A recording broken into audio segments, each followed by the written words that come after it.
मैं ऐसे गुजर रहा था, दो तीन गाड़ी आई, एक गाड़ी बीच में लग गई। बाद में मुझे नहीं पता चला, मैं गिरा हूँ। किसी ने उठाया नहीं तुम्हें? उठा के तो उधर बिठा दिया, एम्बुलेंस को फ़ोन नहीं किया किसी। तुम अमजद क्यों इधर दाता दरबार पे आके नशे पे क्यों लग गए? तुम्हें घर वाले ने क्यों छोड़ दिया? भाई नशे की वजह से। अमजद, इस दुनिया से तुम्हें क्या शिकायत है? बस कोई शिकायत नहीं है, बस ये दुनिया मतलब की है बस। अस्सलाम वालेकुम नाज़रीन, मैं हूं आपका मेज़बान उमर बलोच और आप देख रहे हैं उर्दू वायरल। नाज़रीन, हमारे साथ एक नौजवान लड़का मौजूद है जिसका यहाँ पे दाता दरबार के पास एक्सीडेंट हुआ। उसके बाद हम इसके ज़ख़म आपको दिखा नहीं सकते क्योंकि हमारी पॉलिसी के ख़िलाफ़ है। इसके हाथों पे, इसकी टांगों पे, इसके चेहरे पे, इसकी आँख पे गहरे ज़ख़म हैं। वो गाड़ी वाला इसको ठोकर मार के अच्छी खासे इसको ज़ख़म दे के उसके बाद वो निकल गया। उसने पलट के नहीं देखा कि यार इसकी क्या हालत है, ज़िंदा है या मर गया है, किस हालत में इसको मैं छोड़ के जा रहा हूँ। और उसके बाद किसी ने भी इस बंदे को हॉस्पिटल तक पहुँचाने की जहमत नहीं की। ये बेचारा इसी हालत में यहाँ पे बैठा हुआ था और मैं इसके पास आया तो मैंने इसको कहा, इसको हौसला दिया कि तुम्हें हॉस्पिटल पहुँचाते हैं, अपने ज़ख्मों का जाके इलाज करवाओ, ज़ख्मों में कीड़े ना कहीं पड़ जाएँ। पता नहीं कब से यहाँ पे तुम बैठे हुए हो बेयारो मददगार। तो नाजरीन, इस बेचारे की आंखों में आंसू आ गए कि कोई सुनने वाला नहीं है। इस दर्द के साथ बैठा हूँ लेकिन कोई सुनता नहीं है। इससे थोड़ी सी बात करेंगे, इससे जानेंगे कि क्या वजह बनी कि किसी ने भी आगे बढ़ के तुम्हारी मदद नहीं की। अस्सलाम वालेकुम, क्या नाम है? अमजद सर। अमजद, क्या हो गया यार? इतने जख्म लेके बैठे हुए, ऊपर तुम्हारे मक्खियाँ, ये कैंसर की भी इलामत, ये कैंसर भी बन सकते हैं जख्म।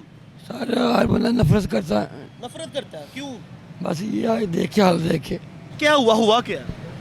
मैं ऐसे गुजर रहा था, दो तीन गाड़ी आई, एक गाड़ी बीच में लग गई। वो बाद में मुझे नहीं पता चला, मैं गिरा हूँ, उधर पड़ा फुटपाथ में। किसी ने उठाया नहीं तुम्हें? उठा के तो उधर बिठा दिया, एम्बुलेंस को फ़ोन नहीं किया किसी। एम्बुलेंस को फ़ोन नहीं किया? कोई एहसास नहीं है दुनिया में अमजद? बस सर क्या कह सकते हैं। घर बार है तुम्हारा? हाँ सर, शुक्र अल्लाह का है। कौन कौन है घर में? सब हैं घर में, बस मैं ये करवा के फिर मैं घर ही जाऊँगा। तो तुम अमजद क्यों इधर दाता दरबार पे आके नशे पे क्यों लग गए? तुम्हें घर वाले ने क्यों छोड़ दिया? भाई नशे की वजह से। नशे की वजह से? किस चीज़ का नशा करते हो? ये बोल रहा। आइस? हाँ। कितने भाई हैं? दो भाई हैं। वो लोग ठीक है? हाँ। वो तुम्हें घर नहीं बुलाते? वो कहते हैं मैं फिर आज की वजह फिर घर निकला था। फिर निकाल देते हैं। खूनो खून हुए पड़े हो यार अमजद, घर बार है, भाई भी हैं, ये सब कुछ कुतखाना छोड़ के घर क्यों नहीं चले जाते हो? हाँ बस जा रहा हूँ घर जाऊँगा। माँ बाप है? वालिद फौत हो गए, वालदा है। अमजद, इस दुनिया से तुम्हें क्या शिकायत है? बस कोई शिकायत नहीं है, बस ये दुनिया मतलब की है बस। दिल में कोई दुख है? नहीं बस कुछ ही। अल्लाह ताला से बातें तो करते होगे, क्या कहते हो अल्लाह पाक से? बस कहता हूँ मालिक जो इधर भी तूने रखा, शुक्र है तेरी ज़ात का। कोई आवाम को, कोई दुनिया को, कोई लोगों को पैगाम देना चाहते हो? नहीं सर। नशा छोड़ दोगे? हाँ नशा छोड़ दूँगा। तुम्हारे जैसे हज़ारों नौजवान नशे में लगे हुए हैं, उनको क्या कहोगे?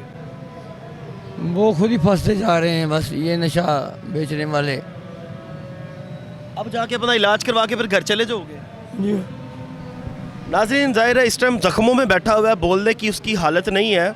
ये एक अवेयरनेस मैसेज भी है। ये वीडियो बनाने का मकसद ये है कि आप लोगों को इस चीज़ से अवेयर किया जा सके कि नशा कितनी गंदी लत है। जो नशा होता है, जब ये लग जाता है तो आपकी ज़िंदगी कैसे तबाह बर्बाद हो जाती है। जब आप आइस पे लगते हैं, जब आप इंजेक्शंस लगाने लगते हैं तो आपकी ज़िंदगी किस तरह डी ट्रैक हो जाती है। आपके घर वाले किस तरह जो है वो आपसे मुंह मोड़ लेते हैं। ये ज़िंदा मिसाल सामने बैठी हुई है। इसका घर मौजूद है, इसके बहन भाई मौजूद है, इसके माँ बाप भी मौजूद है, लेकिन ये बंदा यहाँ पे बेआसरा, बेसहारा पड़ा हुआ है। इसको पूछने वाला भी कोई नहीं है। क्यों? क्योंकि ये नशा करता है, और जो नशा करने वाला बंदा होता है उससे कोई भी महफूज नहीं होता। उसके अपने भी उसको छोड़ देते हैं। भाई, ये नशा ऐसी गंदी चीज़ है कि आपके अपने माँ बाप, आपके अपने बहन भाई, आपके अपने रिश्तेदार आपको छोड़ देते हैं कि इस इंसान से कल को हमें भी ख़तरा हो सकता है। तो मेहरबानी करें, से नो टू ड्रग्स। नशे की लत से जो है वो अपनी जान छुड़वाएं, नशे पर लानत भेजें। ये टीके, इंजेक्शन, आइस आपको कुछ भी नहीं देगी, बल्कि आपकी ज़िंदगी तबाह बर्बाद करेगी। जब आप नशे से अपने आप को तौबा कर लेंगे तो आप एक अच्छी ज़िंदगी गुजार सकेंगे, आपकी ज़िंदगी ट्रैक पे आ जाएगी। अच्छा जी, अब आप हॉस्पिटल जाएंगे? जी हाँ। अच्छे तरीके से अपना इलाज करवाएंगे? आपने भी हॉस्पिटल जाना है? जी हाँ। ठीक। ठीक है। ठीक। वहाँ पे जाके अपने अपने ज़ख्म वगैरह दिखाने हैं। यहाँ से आपको रिक्शे पे बैठाते हैं, आप जाएं वहाँ पे। ठीक है। और कोई कुछ कहना चाहेंगे लोगों को? नहीं बस मैं बोल नहीं सकता, दलाल दर्द कर रहा है। नाजरीन, जहाँ पर भी इस जैसे लोगों को देखें, उनकी कम से कम इतनी सी मदद कर दें कि वो बेचारे कहीं ना कहीं जाके अपना इलाज करवा सके। अगर आप इलाज नहीं करवा सकते तो कम से कम इतना कर दें कि उनको हॉस्पिटल पहुंचा दें। इतना भी नहीं कर सकते तो 1122 पे कॉल करके उनको एम्बुलेंस तक रसाई दिलवा दें। इतना तो आप कर ही सकते हैं। लेकिन आजकल का हमारा अलमिया ये है कि कहीं पे कोई सड़क पे मर भी रहा होता है तो हम उसको देखते नहीं है कि भाई मर जाए, हमें क्या है। तो इतने सफाक दिल मत बने। मैं अपनी आवाम से रिक्वेस्ट करता हूँ कि जहाँ पे भी इस हालत के लोग देखें, कम से कम इनको, ये बेचारे हमारे अपने ही हैं, हमारे पाकिस्तानी, हमारे भाई हैं, लेकिन ये इस हालत में, इस कंडीशन में बैठे होते हैं, कोई पूछने वाला नहीं होता।